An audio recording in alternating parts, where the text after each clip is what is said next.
So today we're going to read a story called The Mitten. Now raise your hand if you've ever heard or had this story read to you before. Okay, I see a couple of hands. So based on the title and the pictures, what do you think the story might be about? Raise your hand. Yes, good job. So it's going to be about a mitten, which we see here. And as Tommy recalled, he sees a lot of animals in the picture, so he thinks that there might be something that happens with the animals too. So, do animals wear pictures? I want you guys to answer that. Or do animals wear mittens? No, they don't. That'd be silly, right? So we're going to find out what happens to our mitten, the little boy, and the animals. But today, the main purpose of us reading this story is sequencing. Does anyone know anything about sequencing? That was a good guess. So sequencing is when we put the order of events from a story together, all right? And that's how we get the story is our sequence of events. So let's begin. The Mitten, retold by Jim Aylesworth and illustrated by Barbara McClintock. Once upon a time, there was a happy little boy who loved to play. Yes, he did. In the spring, he loved to climb trees and peek at baby birds. In the summer, he loved to chase the golden butterflies. In the autumn, he loved to play in piles of golden leaves. And in the winter, he loved to play in the white, white snow. So there are 4 different times of year that this little boy is going through right now. Does anyone know what the word is to describe those 4 types of year? Or those 4 times of year? Raise your hand. Good job. All right, so that is called seasons. All right, so we're going to go through the season of winter in this story. And every winter, because she loved him, the little boy's grandmother would knit a great, warm, woolen hat that he could pull down over his little ears, and a long, warm woolen scarf that he could wrap around 2 times around his neck, and a pair of warm woolen mittens for his little hands. And on the cold, cold day of this story, the little boy dressed himself warmly in his hat and his scarf and his mittens, and he went outside to play. He played and he played and he played. All right, so I want us to look at these 3 pictures here, okay? What do you see the little boy doing? Yeah, he's playing in the snow. So he's playing a snowball fight, he's making a snow angel, and he's sledding. But I want you guys to turn and talk to your neighbor about this last picture here. What do you notice that's different in this last picture? All right, so what do you notice that's different? Yes, his mitten has fallen off and he lost it, right? He's leaving it behind because he's now sledding down the hill. Do you guys think he knows that he lost his mitten? No. Good job. All right, so here we go. But when at last he came inside, it was discovered that one of his mittens was lost. Oh no, said the little boy. Don't worry, said the grandmother. We'll find it tomorrow. You've had enough time in the cold for one day. And because she loved him, she made him a mug of steaming hot chocolate. That sounds really yummy. In the meantime, just while the little boy was sipping his hot chocolate, a squirrel came along and saw the lost mitten laying on the snow. Brr, said the squirrel. My toes are cold as ice. This mitten looks so cozy, and warm toes would feel so nice. So the squirrel crawled into the little boy's mitten to warm his toes. The squirrel found the mitten quite warm and very comfortable, and soon he was so nice and toasty in there that he fell sound asleep. But then along came a rabbit. You guys see him? So what do you think that the rabbit will do? Do you think that he's going to take the mitten from the squirrel? No? You think he might try and get in the mitten and get warm? Maybe.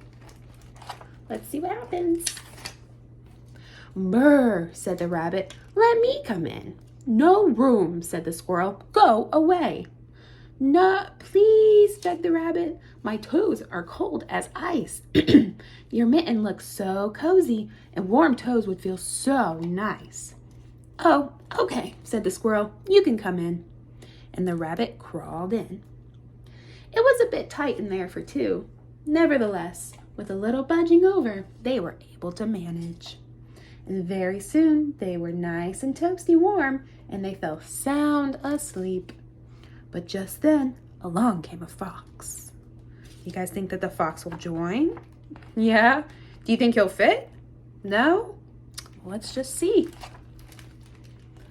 Brr, said the fox. Let me come in.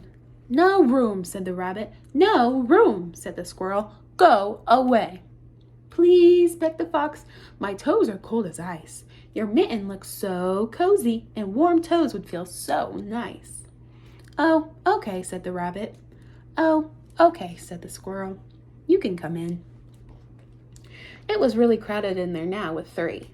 Nevertheless, the mittens stretched out enough, and soon they were nice and toasty warm. Uh-oh. That's a big bear. But just when they had fallen sound asleep, along came a bear.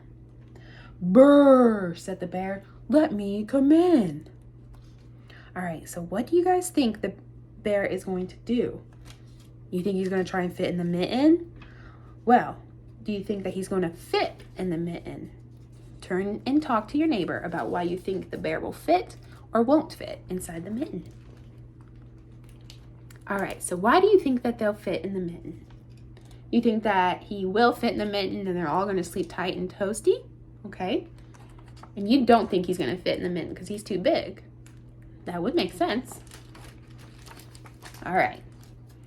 No room, said the fox. No room, said the rabbit. No room, said the squirrel. Go away. Please, begged the bear. My toes are cold as ice. Your mitten looks so cozy, and warm toes would feel so nice. Oh, okay, said the fox. Oh, okay, said the rabbit. Oh, okay, said the squirrel. You can come in. The bear squeezed and pushed, and squeezed and pushed, and squeezed and pushed until at last he got himself in. It was very cramped in there with the four of them, all squished together like that. So they were nice and toasty warm, and they soon fell sound asleep. But just then, along came a little mouse. You think the mouse is going to fit? Brr, said the little mouse in a teeny tiny voice. Let me come in. No room, said the bear. No room, said the fox. No room, said the rabbit. No room, said the squirrel. Go away. Please, begged the little mouse. My toes are cold as ice. Your mitten looks so cozy, and warm toes would feel so nice. We can't, said the bear. Too full, said the fox. No way, said the rabbit. Impossible, said the squirrel. Go away. Please, said the little mouse. I'm just a little mouse. Oh, okay, said the bear. Oh, okay, said the fox. Oh, okay, said the rabbit. Oh, okay, said the squirrel. You can come in. And they all held their breath while the little mouse carefully squeezed into a teeny tiny spot. And for a minute, all was well. Until suddenly the bear and the fox and the rabbit and the squirrel all had to take a great big, deep breath of air. And as they did, what do you think's gonna happen? The mitten burst apart and spilled them all out onto the snow. Uh-oh.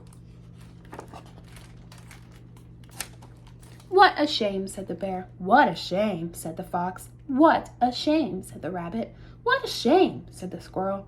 Oh, it is, said the little mouse. A terrible, terrible shame.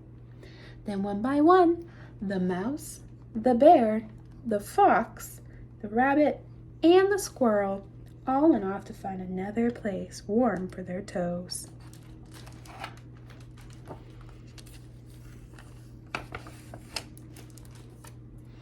All right, so let's look at this picture. Based on their faces, do you think that they're happy to see the mitten? Sad?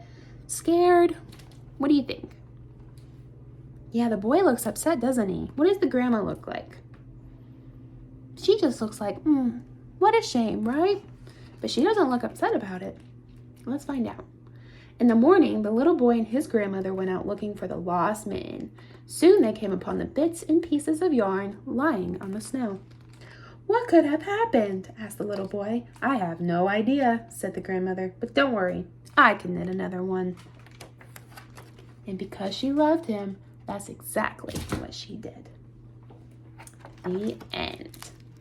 All right, so we are going to talk about sequencing now. So we are going to go back through and sequence the events. So raise your hand if you remember what the first thing was that happened in our story. Yes, the boy loved to play in the snow, and his grandmother knitted him a hat, scarf, and mittens. Now, what happened next? Raise your hand. Yep, the boy lost his mitten. And then what happened?